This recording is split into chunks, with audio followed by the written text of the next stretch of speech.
শ্রেণীর ছাত্রছাত্রীরা, আজকের ভিডিওতে আমরা রায়মার্টিন প্রশ্নবিচিত্রা ক্লাস 10 ভলিউম 1 সেই প্রশ্নবিচিত্রার ইতিহাস সাবজেক্টের 228 পৃষ্ঠার 3 নম্বর স্কুলের প্রশ্নপত্রের উত্তরসহ সমাধানগুলি দেখে নেব। তোমরা প্রথমে দেখতে পাচ্ছ বাত্রা MSPC হাই স্কুল 3 নম্বর স্কুলটি। তো এই যে স্কুলটি রয়েছে, স্কুলের প্রথমে যে ফার্স্ট ইউনিটে 10টি MCQ, সে 10টি MCQ এর বিভাগ কতে প্রশ্নোত্তরের সমাধান আমরা ফার্স্টে দেখে নেব। প্রথম যেটি প্রশ্ন রয়েছে, ভারতে ফুটবল খেলা প্রবর্তন করেন, এক দাগে, এটি হবে ইংরেজরা। 2 দাদা সাহেব ফালকে যুক্ত ছিলেন, এটি হবে চলচ্চিত্রের সঙ্গে। 3 বাংলার নবজাগরণ ছিল, এটি হবে কলকাতা কেন্দ্রিক। 4 নীলদর্পণ নাটকের ইংরেজি অনুবাদের প্রকাশক ছিলেন। 4 এই প্রশ্নটির উত্তর হবে রেভারেন্ড জেমস লং। 5 বাঙালি পরিচালিত প্রথম বাংলা সংবাদপত্র, এটি হবে বাঙ্গাল গেজেটি। 6 যে আইনের মাধ্যমে সতী প্রথা বন্ধ করা হয়, সেটি হলো, এই 6 দাগের উত্তর হবে সপ্তদশ বিধি। এরপরে 7 দাগে রয়েছে মুন্ডা বিদ্রোহ যে নামে পরিচিত ছিল, 7 উত্তর হবে ঘ উলগুলান। তারপরে 8 ও সন্ন্যাসী ফকির বিদ্রোহের অন্যতম নেত্রী ছিলেন, এটি হবে দেবী চৌধুরানী। 9 1878 খ্রিস্টাব্দে অরণ্য আইনে লাভবান হয়েছিল, এটি হবে ব্রিটিশ সরকার। 10 বাংলায় সংগঠিত প্রথম আদিবাসী বিদ্রোহ, এটি হবে চুয়ার বিদ্রোহ। এই 10টি MCQ বিভাগ কয়ের হয়ে গেল। এরপরে আমরা বিভাগ যে খ, সে বিভাগ খ এর প্রশ্নোত্তর সমাধানগুলি এবার দেখে নেব। বিভাগ কয়ের 2 দাগের উপবিভাগ 2.1-এ একটি বাক্যে উত্তর দাও। প্রথম যে প্রশ্নটি রয়েছে, ভারতের নিম্নবর্গীয় ইতিহাস চর্চার জনক কাকে বলা হয়, এটি হবে রণজিৎ গুহকে নিম্নবর্গীয় ইতিহাস চর্চার জনক বলা হয়। 2.1.2-এ রয়েছে ফোর্ট উইলিয়াম কলেজ কবে প্রতিষ্ঠিত হয়, ফোর্ট উইলিয়াম কলেজ 1800 খ্রিস্টাব্দে প্রতিষ্ঠিত হয়। দেখতে পাচ্ছ প্রশ্ন উত্তরগুলি।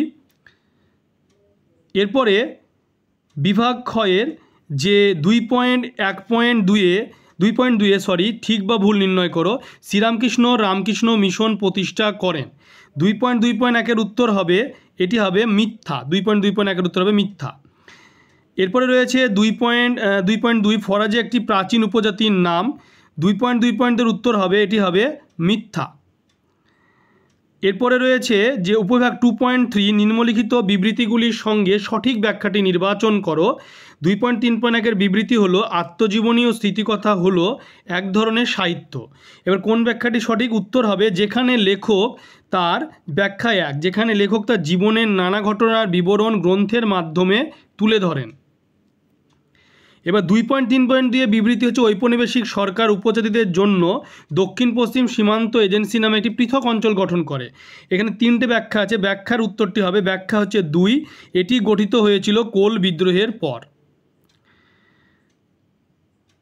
এরপরে রয়েছে বিভাগ যে গ, সে বিভাগ গয়ের প্রশ্নোত্তরের সমাধান দেখে নেব, যে কোনো 4টি 2 মার্কের। ফার্স্ট রয়েছে ইতিহাসের উপাদান রূপে সংবাদপত্রের গুরুত্ব। সংবাদের গুরুত্ব হচ্ছে, ইতিহাস উপাদানের রূপে সংবাদের গুরুত্ব হলো যে সংবাদপত্রগুলিতে উল্লেখিত সমসাময়িক রাজনৈতিক খবরাখবর থেকে সমকালীন রাজনৈতিক ইতিহাস জানা যায়। 2 সংবাদপত্রগুলিতে মুদ্রিত সমসাময়িক সমাজ আর সংস্কৃতির যে খবরাখবর থেকে সেই সময় সমাজ ও সংস্কৃতি সম্পর্কে জানা যায়।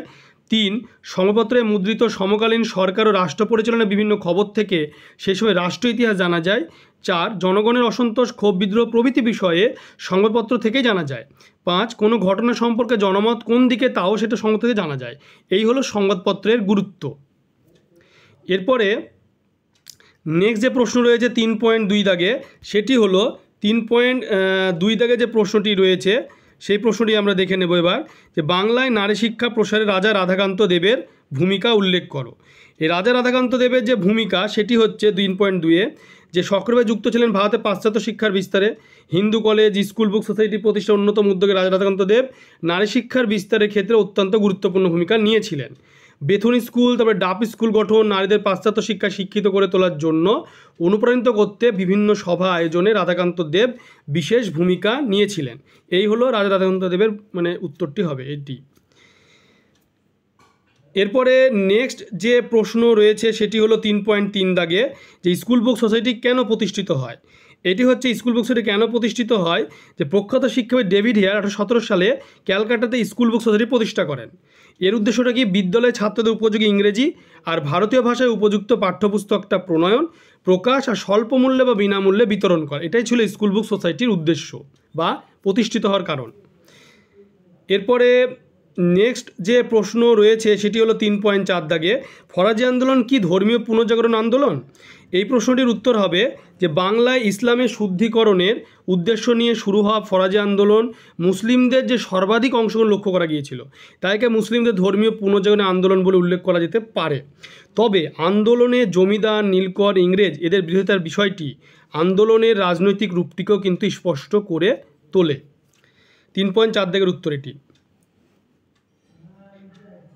এরপরে প্রশ্ন রয়েছে 3.5 দাগে, সন্ন্যাসী ফকির বিদ্রোহ ব্যর্থ হলো কেন? এই কারণটি দেখতে হবে সন্ন্যাসী ফকির বিদ্রোহ ব্যর্থ হলো কেন। সে প্রশ্ন উত্তরটি হবে যে 1763 থেকে 1800 সাল পর্যন্ত চলা এই বিদ্রোহটি ব্যর্থ হওয়ার কারণ আছে। 1, 1766 সাল থেকে সন্ন্যাসী ফকিরদের মধ্যে আত্মকলহের ফলে বিদ্রোহ দুর্বল হয়ে পড়ে। সন্ন্যাসী ফকিরদের মধ্যে একটা ঝামেলা, বিবাদ সৃষ্টি হয়েছিল। এই বিদ্রোহের প্রথম সারির নেতারা যেমন মজনু শাহ, ভবানী পাঠক এদের মারা গেল, তখন উপযুক্ত নেতাদের একটা অভাব দেখা দিল, 2 নম্বর কারণ। 3 নম্বর, ব্রিটিশদের আধুনিক আর উন্নত অস্ত্রশস্ত্র ও সাংগঠনিক শক্তির সাথে লড়াই করার মতো যে অস্ত্র সংগঠন বিদ্রোহীদের ছিল না, এই কারণেই এই বিদ্রোহ ব্যর্থ হয়েছিল, সন্ন্যাসী ফকির বিদ্রোহ। এরপরে নেক্সট যে প্রশ্ন রয়েছে বিভাগ ঘ, সেখানে প্রশ্নোত্তর সমাধান দেখে নেব 4 মার্কের যে কোনো দুটি। তো প্রথমটা হচ্ছে 19 শতকে বাংলা শিক্ষা সংস্কৃতি রাজনৈতিক ক্ষেত্রে বঙ্গদর্শন পত্রিকার তাৎপর্য। সেই তাৎপর্যটি তোমরা দেখে নাও, এখানে পয়েন্টগুলি লেখা আছে। 1 হচ্ছে পত্রিকার প্রকাশ, 2 হলো শিক্ষিত সমাজের মুখপত্র, 3 হলো সমকালীন তথ্য, 4 হলো প্রভাব। এই 4টি পয়েন্টের উপর ভিত্তি করে বঙ্গদর্শন পত্রিকার গুরুত্ব তাৎপর্য লিখতে হবে।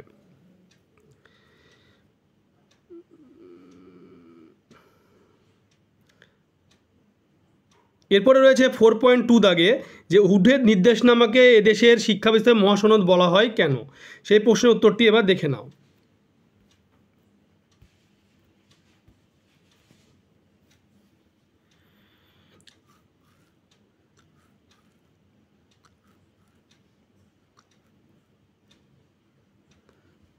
এরপরে রয়েছে 4.3 দাগে যে টিকা লেখো বারাসাত বিদ্রোহ। বারাসাত বিদ্রোহের যে টিকা, সেই টিকাটি দেখে নাও।